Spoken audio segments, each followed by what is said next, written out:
বলুন তো দেখি, বিশ্বের সবচেয়ে বড় প্রাণী কোনটি? জানেন কেন বারে বারে মানুষের সংস্পর্শে আসে এই প্রাণী?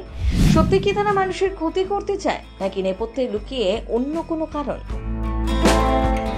নীলতিমিকে বলা হয় পৃথিবীর সবচেয়ে বড় স্তন্যপায়ী প্রাণী। তিমির সম্পর্কে মানুষের কৌতূহলের শেষ নেই। বিশাল এই প্রাণীর জীবনাচরণ আজও মানুষের মধ্যে বিস্ময়ের উদ্রেক করে। এরা মাছের মতো ফুলকা নিয়ে নিঃশ্বাস নেয় না, আবার ডিমও পারে না। অক্সিজেন নেয় মানুষের মতো ফুসফুস দিয়ে, আবার বসবাস করে চলে। সমুদ্রে রাজত্ব করে বেড়ানো এই তিমি লম্বায় 100 ফুট হয়, যা কিনা সবচেয়ে বড় ডাইনোসরের দ্বিগুণ। তিমিকে অনেকেই মাছ বলে থাকেন, আসলে কিন্তু তিমি মাছ না। মাছের কোনো বৈশিষ্ট্যই নেই তিমির মধ্যে। জানেন এই তিমি মাছই বিভিন্ন প্রজাতির হয়। কিলার তিমি, নীল তিমি, পাইলট তিমি, হ্যামব্যাক তিমি, বেলুগা তিমি, ফিন তিমি, গ্রে তিমি। এদের মধ্যে সব থেকে বড় হচ্ছে নীল তিমি। শুনলে অবাক হবেন, নীল তিমির জিভের ওজন একটা হাতির ওজনের সমান। তিমির হৃৎপিণ্ড একটা প্রাইভেট কারের সমান। তাহলে ভাবুন তো তিমির ওজন কত হবে?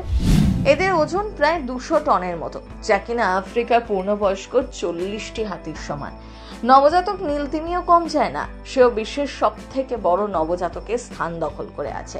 ওজন প্রায় 3 টন।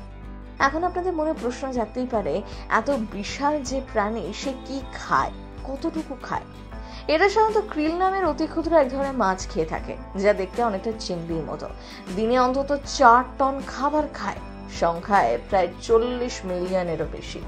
বিশালাকার এই মাছটি যখন সাগরের বুকে এঁকে বেঁকে চলতে থাকে, তখন সে একগ্রাসেই খেয়ে নেয় হাজারো ক্রিল। বিশালাকার এই প্রাণীটির দাঁত নেই, আছে ব্যালিন, যা দেখতে অনেকটা ঝালরের মতো। এই ব্যালিন ফিল্টারের কাজ করে। ওপরের চোয়াল থেকে নিচের চোয়াল পর্যন্ত ঝুলে থাকে এই ব্যালিন। মোট 300 ব্যালিন প্লেট রয়েছে, যার এক একটি দৈর্ঘ্যই 3 ফিটের বেশি।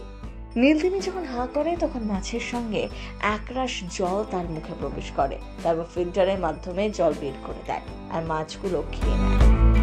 এবার চলুন শুনে নেওয়া যাক তিমি আদৌ মানুষের কোনো ক্ষতি করে কিনা। তিমি সাধারণত মানুষের ক্ষতি করে না। তারা শান্ত স্বভাবের প্রাণী এবং মানুষের সংস্পর্শ এড়িয়ে চলতেই পছন্দ করে। তবে কিছু ক্ষেত্রে তিমি মানুষের কাছাকাছি চলে আসতে পারে, বিশেষ করে যখন তারা খাবার খুঁজছে বা তাদের বাচ্চাদের সাথে খেলছে।